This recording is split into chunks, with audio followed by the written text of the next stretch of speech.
প্রিয় দর্শক, স্বাগত জানাচ্ছি সারাদিনের সংবাদে প্রতিদিনের আয়োজন রাত 11টার শীর্ষ সংবাদে। সারা বিশ্বের গুরুত্বপূর্ণ সব সংবাদের শিরোনাম জেনে নিন শুরুতেই। সহিংসতা ও প্রাণহানি, বাংলাদেশ নিয়ে অ্যামনেস্টির উদ্বেগ। অশ্রুসিক্ত ভালোবাসায় চিরবিদায় নিলেন হাদি। অন্যদিকে জীবদ্দশায় এত বড় জানাজার নামাজ আর কখনো দেখিনি। ভারতের প্রতিরক্ষা বাহিনীর জন্য 850 কামিকাজি ড্রোন, বাজেট 2000 কোটি রুপি। পাকিস্তানে আত্মঘাতী হামলা, 4 সেনা ও 5 সন্ত্রাসী নিহত। অন্যদিকে ইউক্রেনের বন্দরে রাশিয়ার ক্ষেপণাস্ত্র হামলা, নিহত 7। দেশে ফিরল সুদানের ড্রোন হামলা, নিহত 6 বাংলাদেশি শান্তিরক্ষীর মরদেহ। জানাজা রোববার। হাদি হত্যাকাণ্ডের নেপথ্যে শাহীন চেয়ারম্যান, অর্থ অস্ত্র যোগানের প্রমাণ পেয়েছে গোয়েন্দারা। দেশের আইন শৃঙ্খলার অবনতি, স্বরাষ্ট্র উপদেষ্টার পদত্যাগ চাইল 16 নাগরিক সংগঠন। অন্যদিকে হাদির জানাজা থেকে আগামী 24 ঘণ্টার মধ্যে স্বরাষ্ট্র উপদেষ্টার পদত্যাগ দাবি। নির্বাচনের আগে সবাইকে সংযম প্রদর্শনের আহ্বান জাতিসংঘ মহাসচিবের। ময়মনসিংহে হিন্দু যুবককে পিটিয়ে হত্যা, গ্রেফতার 7। অন্যদিকে লক্ষ্মীপুরে বিএনপি নেতার ঘরে তালা লাগিয়ে অগ্নিসংযোগ, শিশুকন্যার মৃত্যু। গণমাধ্যমের উপর হামলা, নির্বাচন বানচালের ষড়যন্ত্র, বললেন মির্জা ফখরুল। অন্যদিকে সংবাদপত্রে হামলা, গণমাধ্যমের স্বাধীনতায় বড় আঘাত, বলছে HRW। শুনছিলেন সংবাদ শিরোনাম, এবারে বিস্তারিত। ফ্যাশন ব্র্যান্ড মানে আর্ট। ইনকিলাব মঞ্চের আহ্বায়ক শরীফ ওসমান হাদির মৃত্যুর পর সহিংসতা এবং ময়মনসিংহে সনাতন সম্প্রদায়ের পোশাক শ্রমিক দীপু চন্দ্র দাস হত্যাকাণ্ডে গভীর উদ্বেগ জানিয়েছে অ্যামনেস্টি ইন্টারন্যাশনাল। শনিবার সংস্থাটির দক্ষিণ এশিয়া কার্যালয়ে এক্সে দেওয়া বিবৃতিতে হাদির মৃত্যুর পর গণমাধ্যম কার্যালয়ে অগ্নিসংযোগ ও নিউ এইজ সম্পাদক নুরুল কবিরকে হেনস্থার ঘটনায় দ্রুত, স্বাধীন ও নিরপেক্ষ তদন্তের আহ্বান জানানো হয়। একই সঙ্গে ধর্ম অবমাননার অভিযোগে দীপু চন্দ্র দাসকে পিটিয়ে হত্যা ও মরদেহে আগুন দেওয়ার ঘটনাকেও নিন্দা জানায় সংস্থাটি।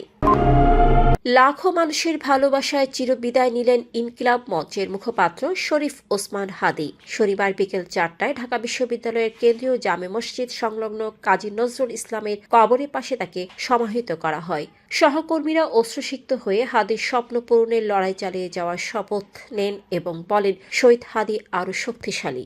এর আগে বড় ভাই আবু বকর সিদ্দিকের ইমামতিতে জাতীয় সংসদ ভবনের দক্ষিণ প্লাজা ও মানিক মিয়া এভিনিউতে লাখো মানুষের অংশগ্রহণে জানাজা অনুষ্ঠিত হয়। জানাজায় প্রধান উপদেষ্টা ডক্টর মোহাম্মদ ইউনুস, সেনাপ্রধান জেনারেল ওয়াকার উজ্জামান সহ বিভিন্ন রাজনৈতিক দলের শীর্ষ নেতারা উপস্থিত ছিলেন। জানাজায় শোক, দোয়া ও হাদি হত্যার বিচার চাই সহ নানা স্লোগান ওঠে। জানাজার নামাজে দূর দূরান্ত থেকে অংশ নিতে আসা অনেক ছাত্র জনতা বলেছেন, জীবদ্দশায় এত বড় জানাজার নামাজ আর কখনো দেখিনি। ভারত সেনা, নৌ, বিমান ও বিশেষ বাহিনীর জন্য 850টি কামিকাজি ড্রোন কিনতে 2000 কোটি রুপির প্রকল্প নিয়েছে প্রতিরক্ষা মন্ত্রণালয়। প্রস্তাবটি চূড়ান্ত পর্যায়ে রয়েছে এবং চলতি ডিসেম্বরের শেষ সপ্তাহে ডিফেন্স একুইজিশন কাউন্সিলের বৈঠকে অনুমোদন পেতে পারে। ANI-কে সেনাবাহিনীর এক কর্মকর্তা জানান, মে মাসে পাকিস্তান বিরোধী অপারেশন সিঁদুরে ড্রোন কার্যকর প্রমাণিত হওয়ায় 3 বাহিনীর অস্ত্র ভাণ্ডারের ড্রোনের সংখ্যা বাড়ানোর সিদ্ধান্ত নেওয়া হয়েছে। শুক্রবার পাকিস্তানের খাইবার পাখতুনখোয়ার উত্তর ওয়াজিরিস্তানের বয়া এলাকায় একটি সামরিক ক্যাম্পে আত্মঘাতী হামলা, 4 সেনা নিহত ও 5 সন্ত্রাসী মারা গেছে বলে জানায় ISPR। হামলায় বিস্ফোরক বোঝাই গাড়ি দিয়ে ক্যাম্পের দেয়াল ভাঙা হলে পাশের একটি মসজিদ সহ স্থাপনা ক্ষতিগ্রস্ত হয়। এতে নারী ও শিশু সহ 15 বেসামরিক ব্যক্তি গুরুতর আহত হন। নিহত সেনারা হলেন হাবিলদার মোহাম্মদ ওয়াকাস, নায়েক খান ওয়াইস, সিপাহী সুফিয়ান হায়দার ও সিপাহী রিফাত। অন্যদিকে ইউক্রেনের ওডেসা বন্দরে রাশিয়ার ব্যালিস্টিক ক্ষেপণাস্ত্র হামলায় অন্তত 7 জন নিহত ও 15 জন আহত হয়েছে বলে টেলিগ্রামে জানান উপপ্রধানমন্ত্রী ওলেক্সিয়ে কুলেবা। কৃষ্ণ সাগরের তীরবর্তী ওডেসা ইউক্রেনের প্রধান বন্দর শহর। সুদানে জাতিসংঘ শান্তিরক্ষা মিশনের ড্রোন হামলায় নিহত 6 বাংলাদেশি শান্তিরক্ষীর মরদেহ শনিবার দেশে আনা হয় বলে জানিয়েছে আইএসপিআর। 13 ডিসেম্বর আবি এলাকার কাদুগলি লজিস্টিক্স বেইসে বিচ্ছিন্নতাবাদী সশস্ত্র গোষ্ঠীর হামলায় তারা নিহত হন এবং 9 জন আহত হন। রোববার ঢাকা সেনানিবাসের কেন্দ্রীয় মসজিদে জানাজা শেষে হেলিকপ্টারে নিজ নিজ এলাকায় পাঠিয়ে রাষ্ট্রীয় ও সামরিক মর্যাদায় দাফন করা হবে।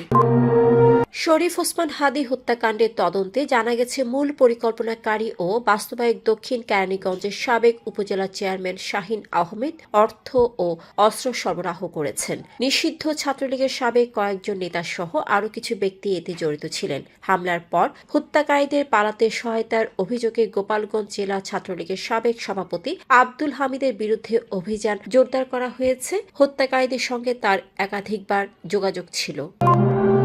ইনকিলাব মঞ্চের মুখপাত্র শরীফ ওসমান হাদীর হত্যা এবং দেশের আইন শৃঙ্খলা অবনতির জন্য 16টি নাগরিক সংগঠন স্বরাষ্ট্র উপদেষ্টার পদত্যাগ দাবি করেছে। শুক্রবার তারা গণমাধ্যমে বিবৃতি দিয়ে ন্যায় বিচার ও আইনের শাসনের কথা স্মরণ করিয়েছে।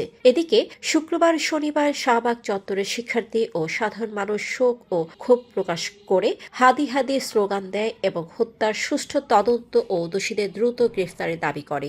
এছাড়া হাদির জানাজা থেকে স্বরাষ্ট্র উপদেষ্টা লেফটেন্যান্ট জেনারেল অবসরপ্রাপ্ত মোহাম্মদ জাহাঙ্গীর আলম চৌধুরীকে 24 ঘণ্টার মধ্যে পদত্যাগের আলটিমেটাম দেওয়া হয়, না হলে আরও কঠোর কর্মসূচির হুঁশিয়ারি দেওয়া হয়। জাতিসংঘ মহাসচিব অ্যান্তোনিও গুতেরেস বাংলাদেশে ফেব্রুয়ারি জাতীয় নির্বাচনকে সামনে রেখে শান্তিপূর্ণ সব পরিবেশ বজায় রাখতে সহিংসতা এড়ানোর ও সংযম প্রদর্শনের আহ্বান জানিয়েছেন। এছাড়া তিনি ইনকিলাব মঞ্চের আহ্বায়ক শরীফ ওসমান হাদীর হত্যার নিন্দা জানিয়েছেন এবং তার পরিবারের প্রতি সমবেদনা প্রকাশ করেছেন। মহাসচিব আন্তর্জাতিক মানবাধিকার মানদণ্ডে দ্রুত ও নিরপেক্ষ তদন্ত পরিচালনারও আহ্বান জানিয়েছেন। ময়মনসিংহের ভালুকায় ধর্ম নিয়ে কটূক্তির অভিযোগে দীপু চন্দ্র দাস নামের হিন্দু যুবককে পিটিয়ে হত্যার ঘটনায় র্যাব 7 সন্দেহভাজনকে গ্রেপ্তার করেছে। নিহত দীপু চন্দ্র দাস ছিল পাইওনিয়ার নিটওয়ারেসের কর্মী এবং তার 3 বছর বয়সী একটি কন্যা সন্তান রয়েছে। অন্যদিকে লক্ষ্মীপুরের ঘরের দরজায় তালা লাগিয়ে পেট্রোল দিয়ে আগুন দেওয়ার ঘটনায় বিএনপি নেতা বেলাল হোসেনের 7 বছর বয়সী কন্যা আয়েশা আক্তার নিহত হয়েছেন। বেলাল হোসেন ও তার 2 মেয়ে গুরুতর দগ্ধ হয়েছেন।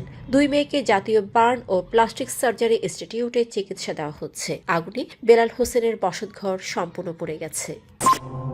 বিএনপি মহাসচিব মির্জা ফখরুল ইসলাম আলমগীর বলেছেন, জাতীয় সংসদ নির্বাচনকে বানচাল করার ষড়যন্ত্রের অংশ হিসেবে জাতীয় দৈনিক সহ বিভিন্ন জায়গায় হামলা চালানো হয়েছে। হিন্দু যুবক হত্যার ঘটনা, সাংবাদিক নুরুল কবিরকে অসম্মান ও উদীচী অফিসে হামলাকে তিনি ফ্যাসিবাদের নতুন সংস্করণের অংশ হিসেবে দেখছেন। মির্জা ফখরুল অভিযোগ করেছেন, এই ঘটনার কারণে জনগণের ভোটাধিকার হুমকির মুখে পড়তে পারে। অন্যদিকে আন্তর্জাতিক মানবাধিকার সংস্থার হিউম্যান রাইটস ওয়াচ HRW দেশের শীর্ষ সংবাদপত্রের কার্যালয়ে হামলায় গভীর উদ্বেগ প্রকাশ করেছে। সংস্থাটি বলেছে, এই সহিংসতা মত প্রকাশের স্বাধীনতা ও আইনের শাসনের উপর ভয়াবহ প্রভাব ফেলছে এবং নতুনভাবে মানবাধিকার লঙ্ঘনের আশঙ্কা বাড়াচ্ছে।